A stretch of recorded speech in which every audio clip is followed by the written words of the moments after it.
भारत में आस्था और चमत्कार का रिश्ता बेहद गहरा है। यहाँ सुबह मंदिरों की घंटियों और मस्जिदों की अजान से होती है और लोग अपनी परेशानियों का हल अक्सर दैवीय शक्तियों में ढूंढते हैं। जब विज्ञान जवाब नहीं देता तो चमत्कार की उम्मीद सहारा बनती है। यही उम्मीद लाखों लोगों को संतों, बाबाओं और गुरुओं के दरबार तक खींच लाती है। इन चमत्कारी पुरुषों के पास लोग अपनी बीमारियों, गरीबी या पारिवारिक समस्याओं का समाधान ढूंढते हैं। यह विश्वास सदियों से चला आ रहा है। हर गली मोहल्ले में चमत्कारों की कहानियां सुनने को मिलती हैं। कोई बाबा भभूत निकाल देता है, कोई मन की बात जान लेता है। भक्त इसे ईश्वर का प्रमाण मानते हैं, लेकिन जहां आस्था है वहां सवाल भी उठते हैं। कई बार इसी विश्वास का फायदा उठाकर कुछ लोग खुद को चमत्कारी साबित करने की कोशिश करते हैं। ऐसे में बहस छिड़ जाती है। क्या यह सच में चमत्कार है या सिर्फ हाथ की सफाई?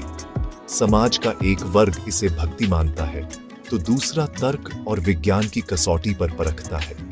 इसी बहस के केंद्र में आजकल बागेश्वर धाम के धीरेन्द्र कृष्ण शास्त्री हैं, जिनके कथित चमत्कारों ने पूरे देश का ध्यान खींचा है। क्या यह आस्था है या कोई सुनियोजित खेल? धीरेन्द्र कृष्ण शास्त्री यानी बागेश्वर बाबा अपने दिव्य दरबार और चमत्कारी पर्चियों के लिए मशहूर हैं। वे भीड़ में से किसी को बुलाकर उसकी समस्या, नाम और परिवार की जानकारी पर्ची पर लिख देते हैं। भक्त इसे हनुमान जी की कृपा मानते हैं, लेकिन दूसरी ओर कई तर्कवादी और पत्रकार दावा करते हैं कि यह सब एक सुनियोजित खेल है। आरोप है कि बाबा के चमत्कार स्क्रिप्टेड हैं। जिन्हें मंच पर बुलाया जाता है उनकी जानकारी पहले से टीम के पास होती है। कहा जाता है कि बाबा के कान में एक बेहद छोटा ब्लूटूथ ईयरपीस होता है, जिससे कंट्रोल रूम से लगातार जानकारी दी जाती है। समर्थक इसे धर्म पर हमला मानते हैं, जबकि आलोचक कहते हैं कि वे आस्था के नाम पर धोखे के खिलाफ हैं। उनका तर्क है, अगर बाबा सच में चमत्कारी हैं, तो वे अपनी शक्तियां नियंत्रित परिस्थितियों में साबित करें। अब मामला आस्था की अदालत से निकलकर तर्क और सबूतों के मैदान में आ गया है। बागेश्वर धाम में लाखों की भीड़ होती है, लेकिन मंच पर बुलाए जाने वाले लोग चुनिंदा होते हैं। सवाल है, इनका चयन कैसे होता है? आलोचकों के मुताबिक पहला तरीका है नाम से बुलाना, जिनका नाम पहले से टीम के पास टोकन सिस्टम के जरिए होता है।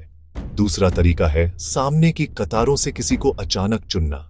कैमरों की मदद से इन लोगों की पहचान और जानकारी पहले ही जुटा ली जाती है। तीसरा तरीका है पहनावे या खास पहचान से बुलाना, जैसे लाल साड़ी वाली महिला या काले चश्मे वाला व्यक्ति। यह चयन प्रक्रिया दैवीय नहीं, बल्कि पूरी तरह योजनाबद्ध और नियंत्रित होती है। हर कदम पर यह सुनिश्चित किया जाता है कि बाबा की चमत्कारी छवि बनी रहे।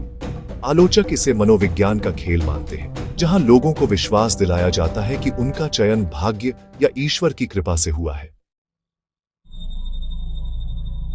आरोपों के केंद्र में है एक खुफिया कंट्रोल रूम, जहां से पूरा कार्यक्रम संचालित होता है।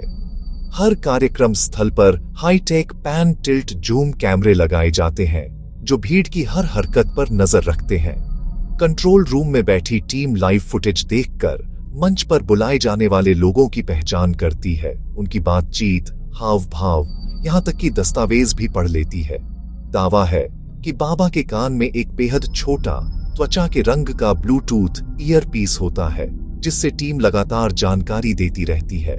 मंच पर बाबा ध्यान मग्न दिखते हैं, लेकिन असल में वे कान में आ रही जानकारी सुन रहे होते हैं। कभी कभी डिजिटल स्क्रीन का भी इस्तेमाल हो सकता है, जिसे सिर्फ बाबा देख सकते हैं। यह तकनीक इतनी सफाई से इस्तेमाल होती है कि आम भक्त इसे चमत्कार मान लेता है। आरोप है कि बाबा और उनकी टीम के बीच गुप्त कोडवर्ड्स का इस्तेमाल होता है, जैसे सीताराम। मंच पर जब बाबा जोर से सीताराम या राम गुरुजी कहते हैं, तो भक्तों को लगता है कि वे भक्ति में लीन हैं, लेकिन आलोचकों के अनुसार यह कंट्रोल रूम के लिए सिग्नल है कि बाबा जानकारी लेने के लिए तैयार हैं। कोडवर्ड सिस्टम बाबा को प्रक्रिया पर पूरा नियंत्रण देता है। कब जानकारी लेनी है, कब नहीं, यह गुप्त संचार प्रणाली जादूगरों और मेंटलिस्ट्स द्वारा भी इस्तेमाल की जाती रही है। फर्क सिर्फ इतना है कि यहाँ इसे दैवीय चमत्कार के रूप में पेश किया जाता है। सवाल यही है, क्या सीताराम आस्था का प्रतीक है या धोखे का कोड? बागेश्वर धाम में अर्जी लगाना यानी पर्ची सिस्टम बेहद लोकप्रिय है। भक्त अपनी जानकारी पर्ची पर लिखकर जमा करते हैं। पहली नजर में यह निष्पक्ष लगता है, लेकिन आलोचकों का कहना है कि यही सबसे बड़ा डेटा कलेक्शन टूल है। टीम के पास नाम, पता, मोबाइल नंबर आ जाता है। इसके बाद सोशल मीडिया या स्थानीय स्तर पर और जानकारी जुटाई जाती है। अगले दिन मंच पर बुलाए गए व्यक्ति की पूरी कुंडली बाबा के पास होती है। प्रेत दरबार में भी बाबा की शक्तियों का प्रदर्शन होता है। लोग अजीब हरकतें करते हैं, लेकिन आलोचक इसे स्क्रिप्टेड ड्रामा मानते हैं।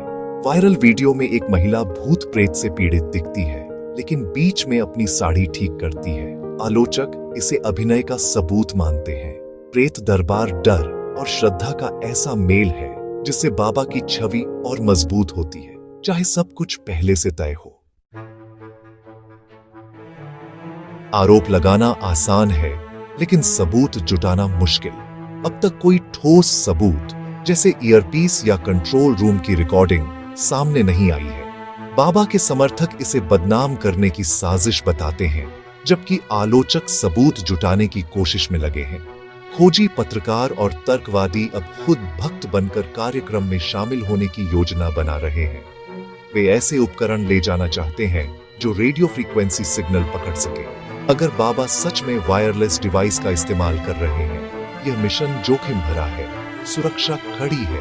गुप्त उपकरणों के साथ अंदर जाना आसान नहीं। अगर टीम सिग्नल पकड़ने और डिक्रिप्ट करने में सफल होती है, तो यह पूरे खेल का पर्दाफाश कर सकता है। अंत में यह कहानी हमें सिखाती है कि आस्था को विवेक और तर्क की कसौटी पर परखना जरूरी है। जहां दिखावा हो, वहां सवाल पूछना हमारा अधिकार भी है और जिम्मेदारी भी।